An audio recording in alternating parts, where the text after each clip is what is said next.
Welcome to JustWannaQuilt, a research podcast coming out of Tulane University Law School, where we explore all kinds of things, stories about quilting, tools, field trips, maybe some famous quilters stop by, and, of course, a little bit of copyright thrown in just for fun.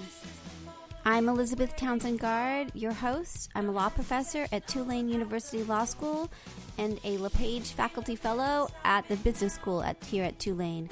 And I just want to quilt. Today we continue with Professor Gard's class, and we're looking at promotional videos, really short videos. Hi, I'm Kelly Colligan. I'm a junior here at Tulane. And I'm Ross Berlin, as well, a junior. And I'm Cindy Klein, also a junior. Awesome. Can you each tell me do you have memories of someone sewing or quilting in your life? Ooh, Yes. Yes? Certainly. I personally had a baby blanket that actually came from my grandma who immigrated from Europe, and the blanket originated in Europe. And that was like a very valuable family product that we had. And then eventually I grew out of being a baby, and my mom actually quilted me another blanket that I ended up sleeping with on my bed for most of my life, and then have now moved on to college and have no homemade quilted items, as much as I wish I did. My aunt, I think, is in the process of making me a quilt, actually, or she's just starting. My aunt quilts a lot, and she wants me to send her, what are they called? The T-shirt colors. quilt? She wants me to send her like the four different like patterns or colors for her to do. Very cool. When I was younger, my great grandmother, my dad's side, used to I don't know, this isn't quilting, I guess it's sewing. She used to sew like original Christmas ornaments. They're really, really pretty. Like she would beat them. And she passed away a while ago, but we still use all of them. Like when we decorate for the holidays, they're really pretty. So what is the meaning of like these kinds of things in your life? So like, why should we be making these things for you? I guess is the question. We spend a lot of time making stuff as quilters and crafters and others. And like, should we? Like, why does it matter to you that you're getting these kinds of gifts? I think from a family perspective, certainly, because personally, I mean, I live a full-on teenage college life in America nowadays, but where like the quilting objects that I just described originated from was a completely different story. Like my grandmother who quilted this was a Holocaust survivor from Poland who went through like work camps and was in like, and basically had to live in disguise for 4 years. And she actually worked slightly in quilting and sewing through that disguise. So that's like an incredibly impactful thing to think about in terms of my family. And so when you sleep under that blanket or you have that blanket, or it's your baby blanket, it means that it's part of your family history. It means more than just a blanket. It's a legacy. Mm-hmm. And interesting. Yeah? Do you guys feel the same way? Yeah. Sorry, But I would say that quilts are unique in the way that like you can sew like a sweater or you can crochet a scarf, but like quilts can have so many different components, like different squares, and you can make them totally unique to the individual. And so, like my sister had a baby quilt that was just like completely unique with like an E and her favorite color was. And so it's just like completely tailored to the individual, which is hard to find. Yeah, that it's about the uniqueness of the individual and the person that's making it. And it's just it's an object that's more than just what it is. Right. Interesting. Well, that's all very cool. I like hearing that. That's very cool. All right. So we're going to talk for about 20 minutes about promotional videos. So first of all, what is a promotional video?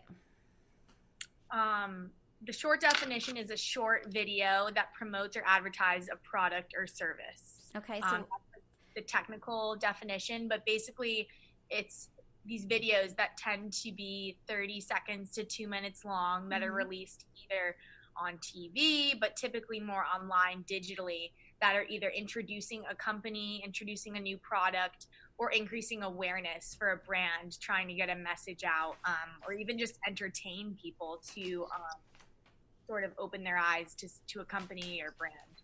And what kind of companies are using promotional videos? Is it all kinds of levels? I mean, small ones, big ones. So what did you find about sort of who's using promotional videos?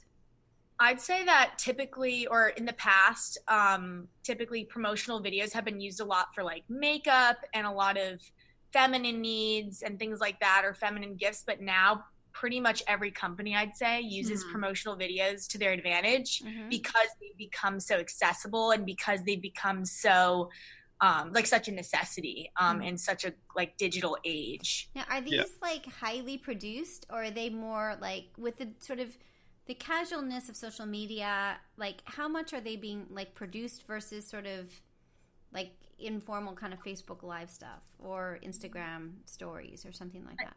I think it really depends. I think that it depends what your product is and what kind of appeal you're supposed to generate. So, for example, one of the brands that we focus on our promotional videos is Glossier, and that's a makeup brand. Yeah. So, we want promotional videos that feel personal, casual, tailored to someone's individual needs, because that's kind of the nature of makeup. Yeah. But for example, we also cover this other promotional video in our research that's selling like a monthly razor. Yeah, Dollar Shave Club. Yeah. They have, I think there's a So, thing for example, called that's the a weird product market. So you're going to want a video that's well produced, that has a great sense of humor, that has a strong message, so you get people to tap into a product that they might not even buy otherwise. Yeah, interesting. Right. So it sort of used to be promotional videos were like they were high concept and a lot of funding went into them and they really took a lot of thought. Yeah. Like that Super Bowl commercials or things like that. But now with Instagram, Facebook Live, and even Instagram stories, these videos become so easy to make. Like the Glossier videos are made by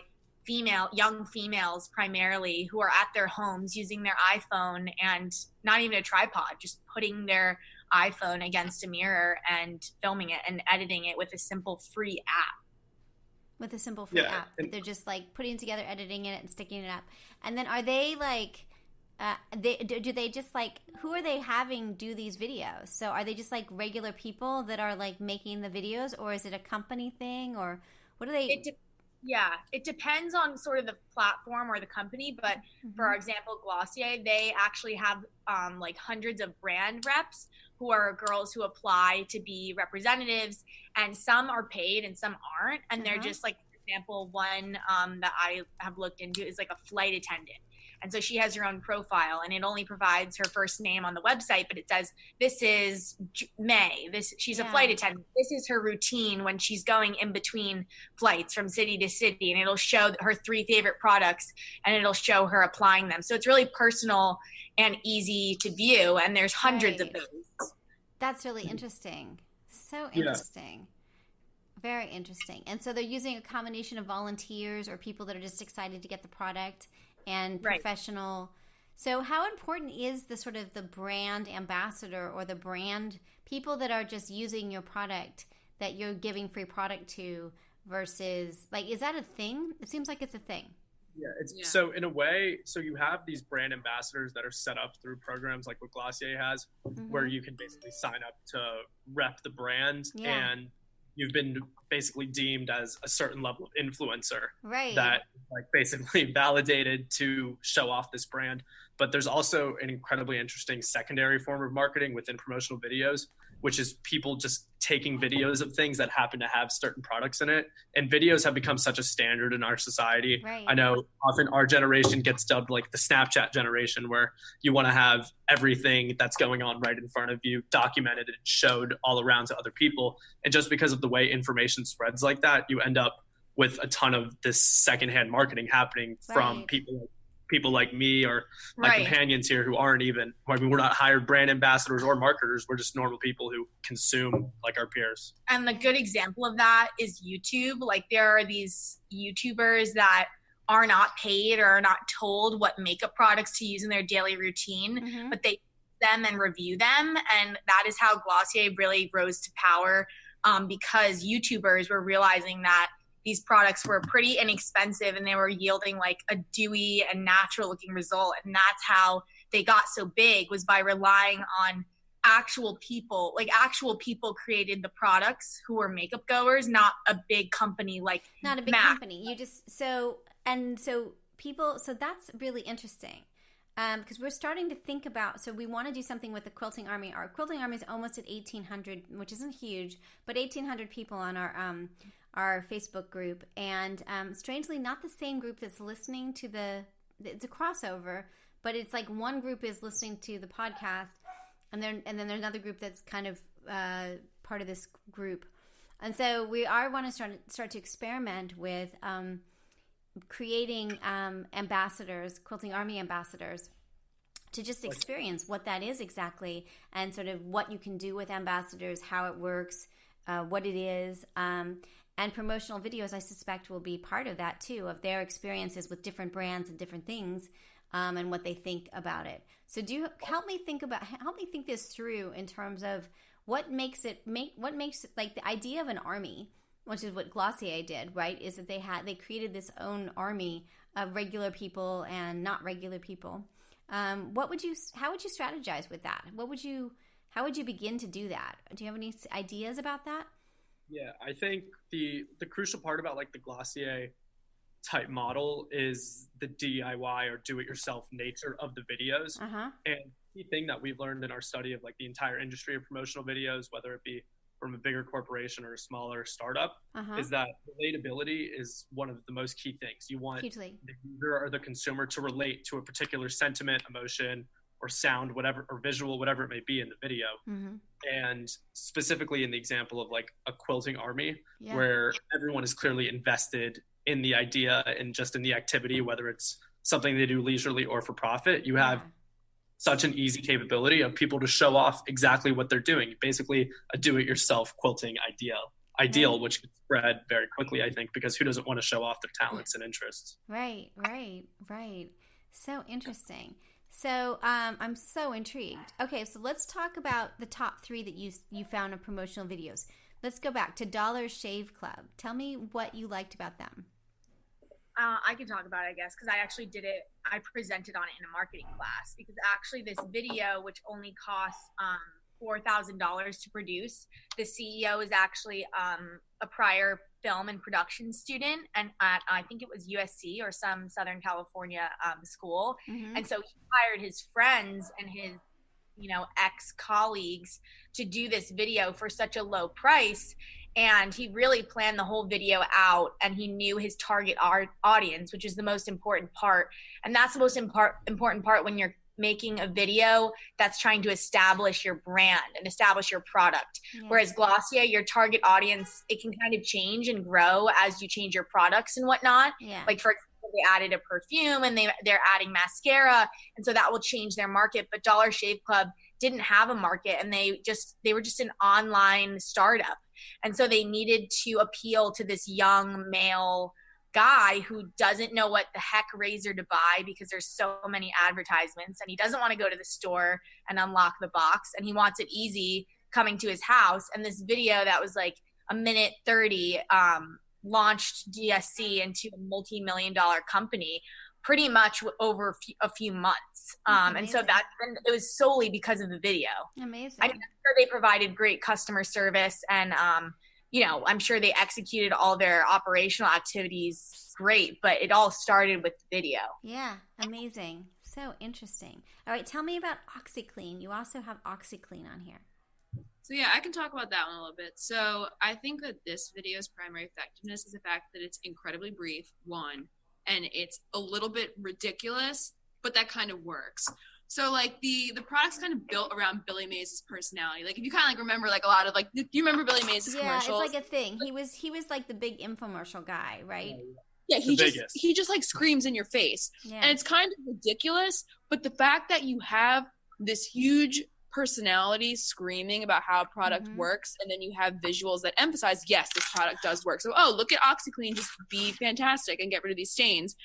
Then it's pretty effective. And it's the fact that also viewers don't have to listen to this screaming voice for that long. It's pretty brief. Yeah. So it's kind of like this snappy, quick bite, a quick promotion, and that is what reels people in. And that's really so different to Dollar Shave Club, but OxyClean customers aren't looking for humor. Yeah. They're looking for a product that's going to work and that they're going to see that it works. So I think that these our top 3 videos are all so different. The first being a launch with a huge elaborate plan and a lot of components. The second being a really succinct, clean one that's short. And then the third being this sort of new coming age of digital promotional videos, which is just short and personalized to the consumer. And yeah, I think part of what I really like about the OxyClean video. I remember when I learned that we would be like looking at promotional videos for the majority of the semester, the first thing I thought of was Billy Mays, just from childhood and watching those commercials. Right. And I think what really does it is not only the brevity, but the fact that you actually have this big, loud character who has already sucked you in from his intro. Yeah. And it literally shows you, it shows you exactly what the product does. It goes in some random house where they're shooting this commercial and they spill wine on a carpet, and then OxyClean cleans it up immediately, which is such a practical situation that like any user basically can have that situation, and draws you in such an effective manner by like really walking you through the real life. And what I see in opposition to the OxyClean idea is like a long infomercial, which still exists, like the 20-minute type product surveys on these infomercials. Yeah, no, we don't want that. We just want super fast. Exactly. This is so concise and equally as effective that like how could, with the society we live in that's always looking to be stimulated, how could you not go with that? Well, let's go back to Glossier. So I'm really intrigued by this. The individuals that are doing the Glossier videos, they're doing how-to videos? They're just regular people using the product? Is that what they're doing? So on YouTube and sort of the earned promotional videos that they've earned through creating a great product are normal people or YouTube stars. But if you go on Glossier's website, they have reps. You'll see, I'm going to their homepage right now. I'm looking for it. But it says beauty products inspired by real life. And that's because if you go to the homepage, it says real people share their real life routines. So, okay, the flight attendant's girl's name is... Hold on, I'm not there. Do I just go to Glossier, GLOSSIER.com? Yes. I don't see And then on the homepage, if you scroll down, like about halfway, you'll see... Oh, beauty brand inspired by real life. We got to start with Into the Gloss, the best, right? And, and if you go to the homepage, you see the real people share their real life routines.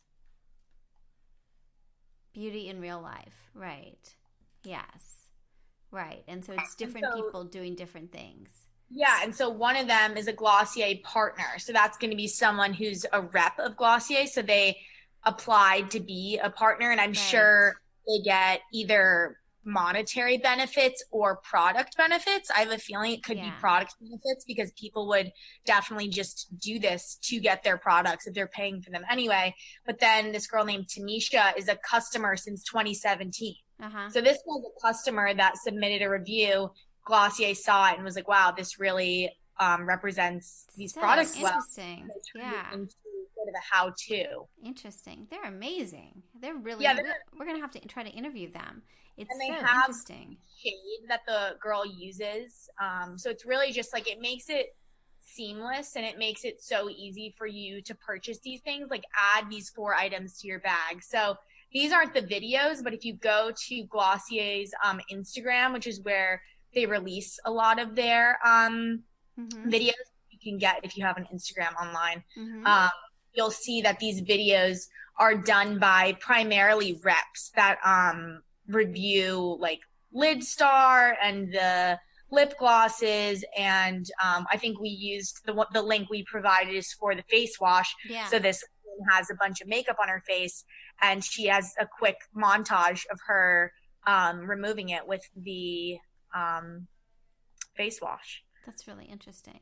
So it's so interesting. Do you think that the makeup groups are really on the forefront of all this? Because we were talking about all the Kardashians last night with Jordan, and I'm curious if you see that they are really on the cutting edge of using social media and other things to promote their products. I think that Glossier is actually not following that model. And that's because what Glossier prides itself on is that it was created by normal people. Right. So the other one, the Kardashians are like superstars, blah, blah, blah, and everybody's getting their stuff. Like this is like the opposite of it. This is like, which is a fast fashion brand that sells cheap like tops and going out wear. They pay the Kardashians millions to promote their shirt. But Glossier doesn't have to do that because they almost don't want celebrities using their showing their products, because it retracts from their whole sort of mantra. The whole thing, right? They're just about like regular people. Right. Exactly. And like if you see a model wearing a MAC lipstick, I'm not going to buy that lipstick because I'm going to be like, I don't look like that model. That's not going to look like that on me. But if you look at Glossier, you see a girl who like looks like a normal human being. Totally normal. You're like, oh, I could look good in it too. That's really interesting. Yeah, I think also you get kind of like a social problem in terms of comparing a brand like Glossier to something like the Kardashians, because the Kardashians have been like pinpointed as one of the biggest reasons a lot of like young females have problems with beauty and like their beauty standards and the way they present themselves, which is really, it doesn't really like the opposite of Glossier. Videos, but like right. comparatively, a company like Glossier with the way they utilize like the human-centered marketing is so revolutionary. Okay, so help me brainstorm. So here's the idea. So we have this army. There's this whole industry that what they're doing is trying to sell to us. We're like regular people, regular quilters.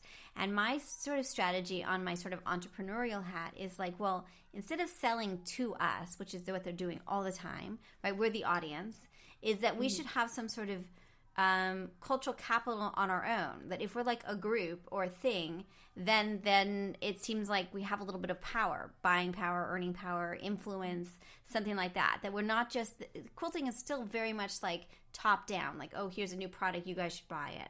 So it seems like we should be using products and thinking about products, but tell me what your thoughts are about how do we use promotional videos or other people's products to up our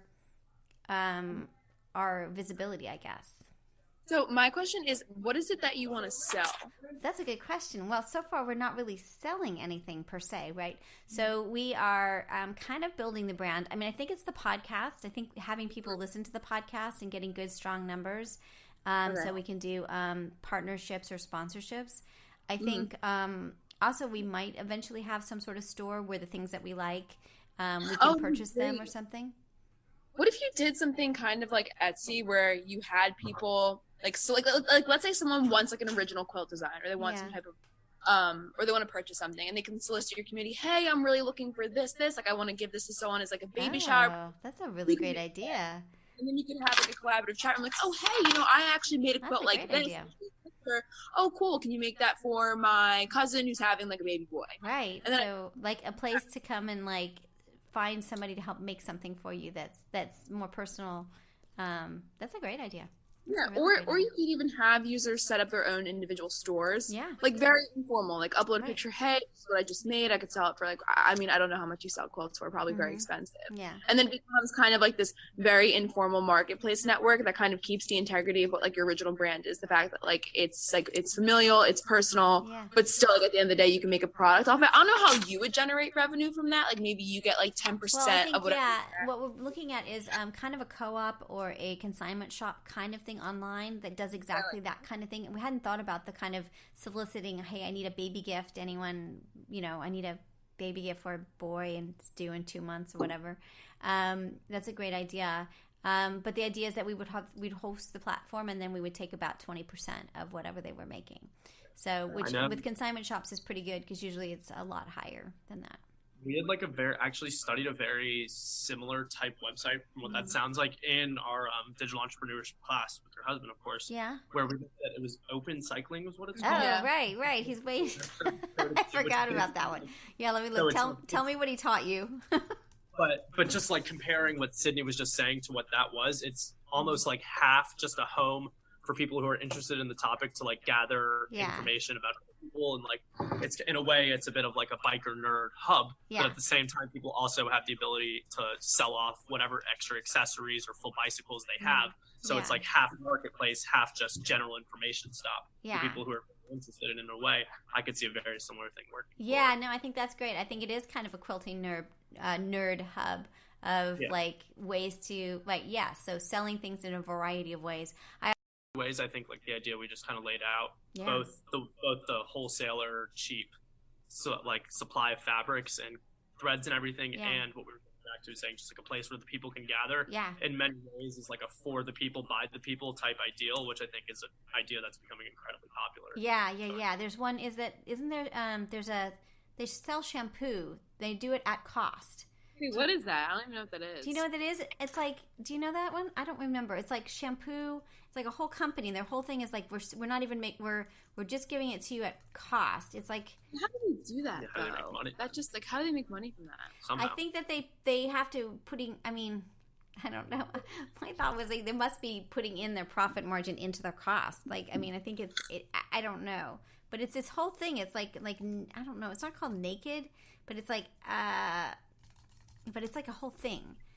But I don't know. Remember the Honest Company? Is that it? No, I don't think it's the Honest Company. It could be. I don't think I it could is. use some cheaper shampoo. So. No, I don't know. It's like a thing. You'll have to help me look for it sometime. It's like it's like a really big deal thing about like how like you shouldn't be paying this much for something. Obviously, they didn't do good marketing because I don't remember their name. Right? I'm just kidding. Like, now I can't find them. But it's like a thing. I don't know. I've seen it somewhere. Is it called wholesale shampoo or is it called bulk skincare? It's not a nice name. They do all kinds of things, right? So it's like, let's see, at cost to consumer. And it's like more than just shampoo. It's like a whole bunch of other stuff. And it was on, where was it? It was on like Kickstarter or someplace like that. That's probably where I saw it. I probably saw it on like GoFundMe or Kickstarter when I was looking around. That's probably where they were. So maybe that's why I can't find them in Sam's Club? No, it's not. Yeah, it's Sam's Club. I didn't know. My bad. Sorry. Let's see if we can go to Kickstarter. See if it's there. Yeah. So I think this is actually very, very exciting. So it doesn't seem like it has to have high production value. See if I can put it in. I'm still looking for. No, I can't find it. It's weird. They were all about this whole like it was like a thing. Anyway, if you because do you call yourself millennials? Are you millennial? Anyway, you can do this. You can find this ridiculous thing.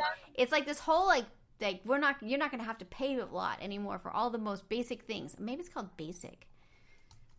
Oh wait, I know what you're talking about. If Yeah? they sell like Q-tips and stuff at cost, like not just shampoo. It's all kinds of stuff. Right. Yeah. Oh, brandless? I don't know. Creator basics. No, I can't. I don't know. Yeah. What is it called? I don't know if this is what you're talking about, but there's this brand called Brandless, and they sell. Brandless. Yeah, I think that's what it is. Yeah. And they sell food as well. So right. Yeah. They call their products like organic applesauce pouches, and like that. There's no brand on it. Brandless. Right. Why live brandless? Right. Brandless. Right. It's like a whole thing. Right. Right. We cut out the middleman and ship direct, so you don't pay extra. Right. And we're gonna be the ones that like we're not making money off of you. We're just like covering our costs. Yeah. Yeah. Brandless. It's weird. I don't know why we talked about that, but we found it. There you go. Well, I'm sure they have some good promotional videos. I think that's a very bad name, though, I have to say, from a trademark point of view, because it's kind of very descriptive. So, I don't know. It's interesting. Anyway, all right. So, strategy. So, we don't have to spend a lot. We can sort of strategize on how we are a social influencer. So, we have a number of brands that are interested in us. And so that's really interesting. And right now they keep sending stuff to me, which is great. You know, it's fun, whatever. Getting free stuff is always interesting and nice. But it seems like it needs to be more than just me. It needs the quilting-army needs to be getting it. And that we need to be sort of randomly sending stuff to people so that they can experience it, use it, something like that. I don't know. I mean, I don't know how you get, or do they just like randomly, like if they have a ruler that they're interested in, that they do it. Like, I'm not sure how to organize this so that it makes more sense, that we're not just random and crazy. You have like over 1,000. How many people do you have? Yeah, we're almost at 1,800. Like basically you could have a simple form on your website that like could qualify you. Like say you have to submit some like of your quilt work, your experience, like maybe a short like 250 word explanation for why you want to be like. Right. I don't know what you call it. You could call it like a master quilt, like quilt master, like some kind of like, like you would only let a certain amount of people like get the title, and they wouldn't get any pay. Yeah. But Glossier, they'd get something. So you could send them that free stuff to like review. So let's see what you think about this. I love this idea. So they could fill out a form to be a brand ambassador. And they can also say like, oh, well, I'm really into applique or I'm really into whatever. They could send a sample or whatever, so we make sure they're not like, totally like it's not true or whatever.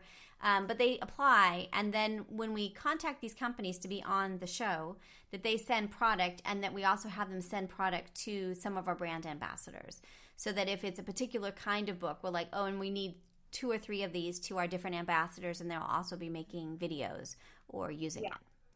That might be a way to go. I'd say you only select maybe like 30 people. Yeah.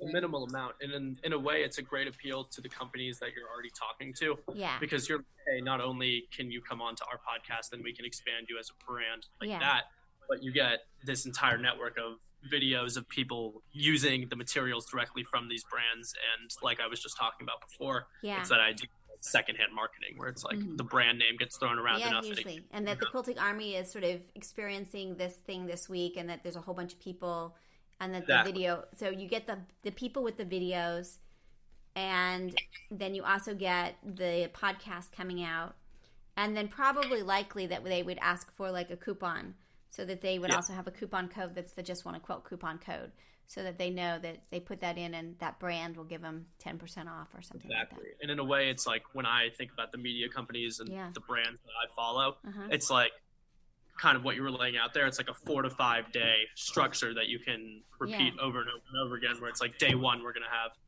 1 or 2 promotional videos showing off this product. Day 2, we're going to have the podcast. Day 3, we're going to have yada, yada, yada. And then day 4, after everyone's had the opportunity to like see this brand's week on Just Wanna Quilt, you get like a coupon code to utilize the brand. Yeah, no, that's really cool. I think that's really cool.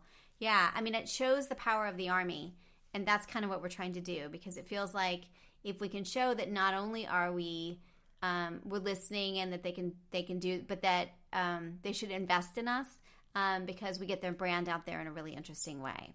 And then we reach it. And what's interesting is, we went to this to Houston for this big festival, and we were doing a ton of Facebook Live and Instagram and all this stuff. We're doing all this social media, and we were really the only one that was kind of visibly doing it, because we were like, a huge entourage through the middle of it and all of that. So it's a group that has been using it, but not like super crazy. They're not doing it the way you see with makeup or other spaces. So it would be really interesting to see if we could take those examples that you're giving us from these other sort of spaces and then apply it to the quilting industry.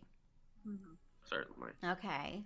I'm pretty excited, a little nervous. Okay, so step 1. So let's do just a quick at the very end, because we're almost out of time and we're kind of past time, but let's do a quick strategy. So strategy 1, put out a call, do an online form with the Quilting-Army, and see if we can get like 30 brand ambassadors for Just Wanna Quilt, Quilting-Army ambassador.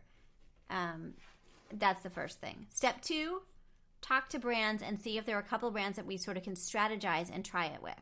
Meaning they send a product and we ask them to send it to different people, so we have a number of people receiving a product directly from the company. Otherwise, we have shipping costs. I just thought of this you should probably include on the form like a certain demographic, not to profile the ambassadors, but to make sure you're getting people from various locations. Yeah, that's great. So geographic, and so ours are either young moms whose kids are asleep, or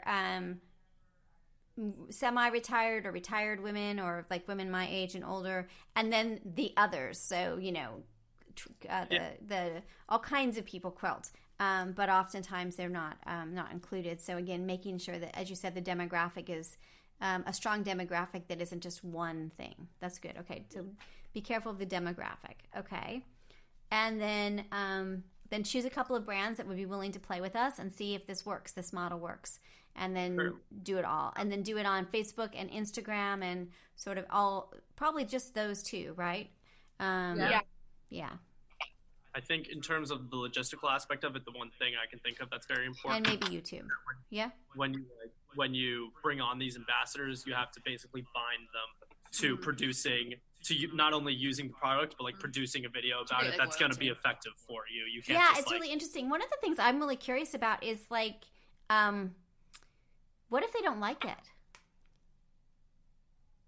I guess hopefully if you can produce enough, the ones you don't like will be outweighed by the ones. So you do I mean, like. I think that's a real big question, right? In terms of like,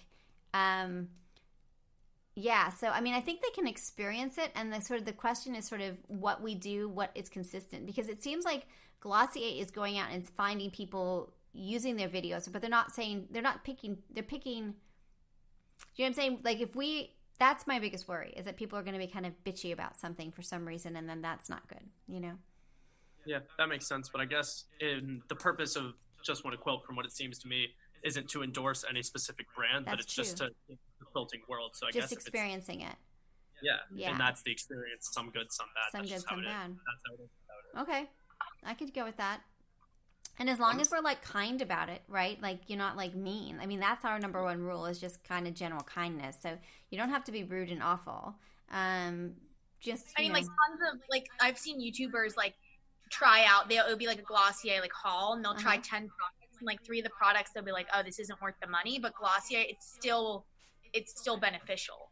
Right. Got it. Interesting. Okay. Well, those are interesting things.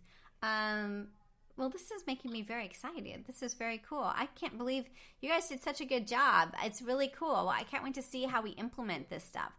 But this is really, really interesting. Let me look at the materials you sent just to make sure we went through everything. Now, you did put in ones that were like you thought were awful. And funny was the whole Kendall. We just were talking about the Pepsi ad with Kendall Jenner.